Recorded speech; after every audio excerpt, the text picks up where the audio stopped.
Students, हम लोगों ने सोलर सिस्टम में स्टार्स के बारे में पढ़ा, गैलेक्सीज के बारे में पढ़ा। ठीक, अब हम लोग जानेंगे कॉन्स्टिलेशंस के बारे में। ये क्या होता है? Of the millions and millions of years in the sky, some appears to be in group forming definite pattern.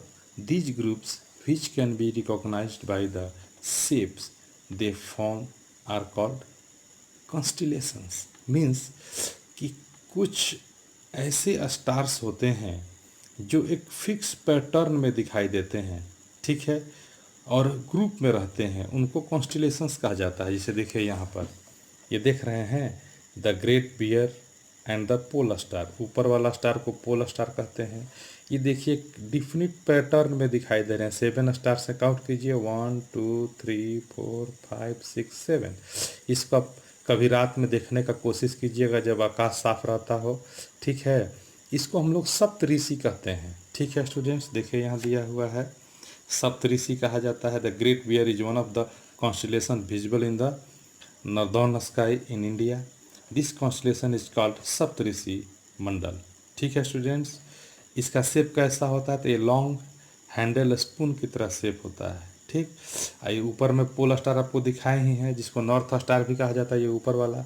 इसका यूज नेविगेटर्स जो होते हैं, पहले लोग समुद्र में यात्रा करता था, नाविक लोग, तो उन लोगों को डायरेक्शन पता करने के लिए इसको यूज करता था कि जिधर ये पोल स्टार है उधर नॉर्थ होगा, और उसके अनुसार वो लोग डिसाइड करता था किधर जाना है, ठीक है स्टूडेंट्स। समझ में आ रहा है? अब हम लोग देखेंगे the solar system, family of the sun. Sun के फैमिली के बारे में जानेंगे कि सन के फैमिली कौन कौन है। देखिए ये सन का, जैसे ये प्लैनेट्स हैं, Mercury, Venus, Earth, Mars, Jupiter, Saturn, Uranus, Neptune और प्लूटो। ये प्लूटो को ड्वार्फ प्लैनेट कहते हैं। ये अभी प्लैनेट नहीं रहा। अब कितना प्लैनेट्स है? तो टोटल 8 प्लैनेट्स है। पहले 9 प्लैनेट्स थे। 2006 में प्लूटो को छोड़ दिया गया, माना गया कि यह प्लैनेट नहीं है। इसको ड्वार्फ प्लैनेट कहते हैं। ये ड्वार्फ प्लैनेट क्या होता है स्टूडेंट्स? तो ये प्लैनेट की तरह ही होते हैं, ये भी सन के चारों तरफ रिवॉल्व करते हैं, लेकिन इनके रास्ते में, मार्ग में कोई भी अगर बॉडीज आती है, सेलेस्टियल बॉडीज, तो उस पर ये कोई इफेक्ट नहीं डालते हैं, ठीक। इसलिए इनको कहते हैं ड्वार्फ प्लैनेट, ठीक। तो सबसे पहले सन के बारे में जाने हम लोग। देखिए, sun is almost 5 billion years old. 5 billions पुराना है सन, ठीक है। इसका टेम्परेचर जो होता है वह है 5700 डिग्री सेंटीग्रेड। बहुत ज़्यादा टेम्परेचर, 5700 डिग्री सेंटीग्रेड, ठीक। सन किससे बना होता है? तो sun is made up of hot gases, mainly helium and hydrogen. गर्म गैस का गोला होता है, जलता हुआ गैस का गोला है सन, ठीक है। सॉलिड नहीं होता है, यह गैस होता है सन, जलता हुआ गैस, जिसमें कौन कौन गैस होते हैं? Helium and hydrogen.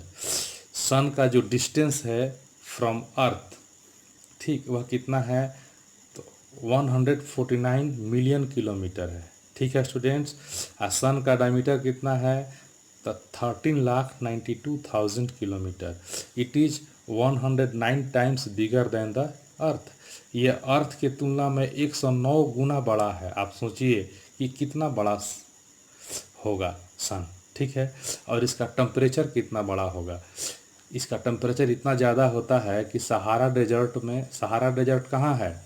अफ्रीका में है। सहारा डेजर्ट में अगर थाली में अंडा को रख दिया जाए तो तुरंत फ्राई हो जाता है, तुरंत ऑमलेट बन जाता है, बिना आग का ही, ठीक है स्टूडेंट्स। लेकिन हमारा जो अर्थ है, ये पोजीशन है, ये सन से ना तो बहुत नज़दीक है और ना ही बहुत दूर है। यहाँ एवरेज टेम्परेचर होता है सन का, अर्थ का एवरेज टेम्परेचर कितना है? 15 डिग्री सेंटीग्रेड। यह टेम्परेचर इसको ह्यूमन बींग्स के लिए या एनिमल्स एंड प्लांट्स के डेवलपमेंट के लिए अच्छा कर देती है, ठीक है स्टूडेंट्स। अब हम लोग पढ़ेंगे प्लैनेट्स के बारे में। देखिए द प्लैनेट्स, कितने प्लैनेट्स हैं? टोटल 8 प्लैनेट्स हैं।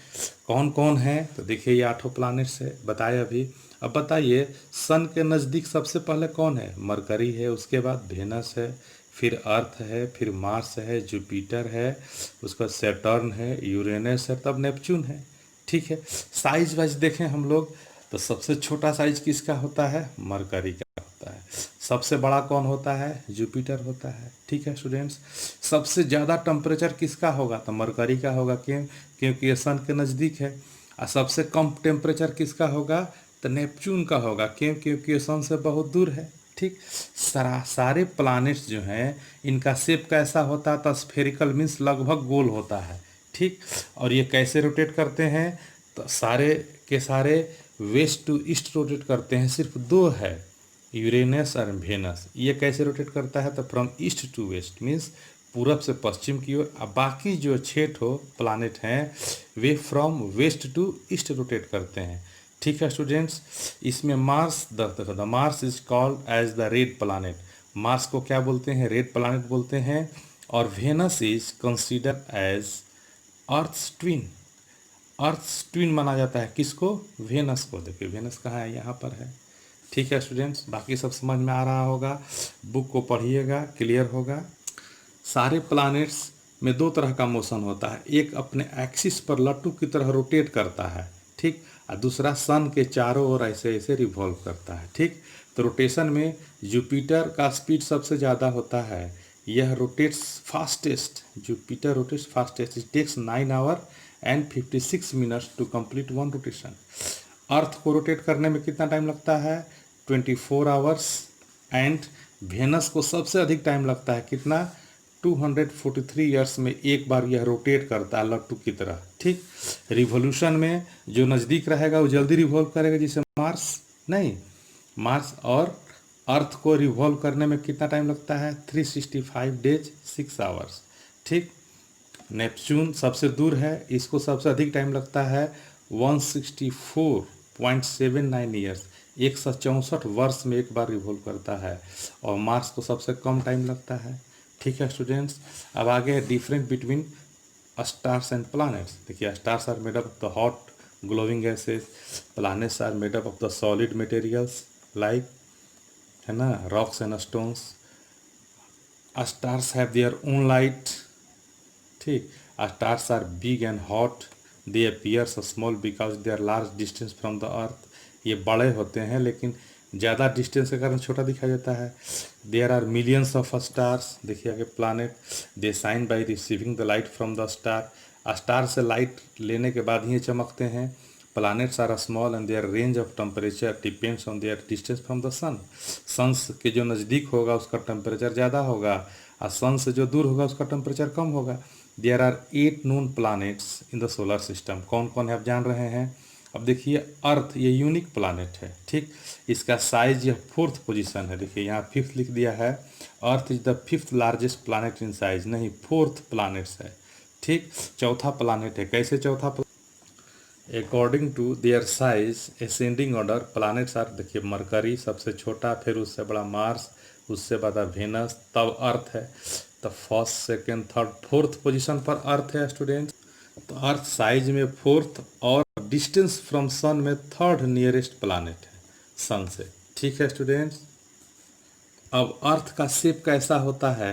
तो बच्चे लोगों को समझाने के लिए हम लोग बोल देते हैं कि अर्थ का नारंगी की तरह होता है, लेकिन ऐसा नहीं है। अर्थ का शेप कैसा होता है? तो अर्थ अर्थ के प्रकार का होता है, जिसको हम लोग जियोइड कहते हैं। ठीक। पृथ्वी पृथ्वी की जैसी है, इसके जैसा कोई कोई नहीं हो सकता है। इसके शेप को हम लोग क्या बोलते हैं? बोलते हैं जियोइड। जियोइड। ठीक है स्टूडेंट्स। ठीक। सिर्फ अर्थ पर ही लाइफ पॉसिबल है। अब अर्थ का कुछ यूनिक फीचर्स होता है। ठीक है, वह क्या होता है? तो ध्यान दीजिए। अर्थ को हम लोग ब्लू इन कलर, देखिए स्पेस से अर्थ कैसा दिखती है? ब्लू कलर का दिखती है, इसलिए हम लोग ब्लू प्लैनेट भी कहते हैं। अब क्यों ब्लू कलर की दिखती है? तो because 2/3 of the surface is covered by water. Earth का 2/3 पार्ट वाटर से कवर्ड है। ठीक। अर्थ का कुछ यूनिक फीचर्स है। देखिए क्या है? इसका डिस्टेंस जो है सन से ना ज़्यादा है ना कम है। ठीक। इसलिए यहाँ आइडियल टेम्परेचर रहता है 15 डिग्री सेंटीग्रेड। अर्थ का एवरेज टेम्परेचर कितना है? 15 degree centigrade. On this planet water occurs in vast quantity. Water बहुत ज़्यादा है, 2/3 पार्ट वाटर है। अब बिना वाटर का लाइफ पॉसिबल नहीं है। एटमॉस्फेयर भी यहाँ बहुत ज़्यादा है, जिसमें ऑक्सीजन है। Oxygen makes the life possible on the earth. It atmosphere acts as the large cover to protect its surface from the extreme cold and extreme heat. Atmosphere जो चारों तरफ से कवर किया हुआ है, इसी कारण से अर्थ ना तो बहुत गर्म होती है ना बहुत ठंडा। ओजोन लेयर अर्थ पर ऊपर पाया जाता है एटमॉस्फेयर में। ये हम लोगों को हार्मफुल सन रे से बचाता है। अल्ट्रा वायलेट रे को ये क्या करता है, ऑब्जर्व कर लेता है। Earth is neither too hot like Mercury not too cold like Neptune. Mercury की तरह ना तो बहुत ज़्यादा गर्म है और ना ही नेपच्यून की तरह ठंडा है। अर्थ का एवरेज टेम्परेचर है 15 डिग्री सेंटीग्रेड।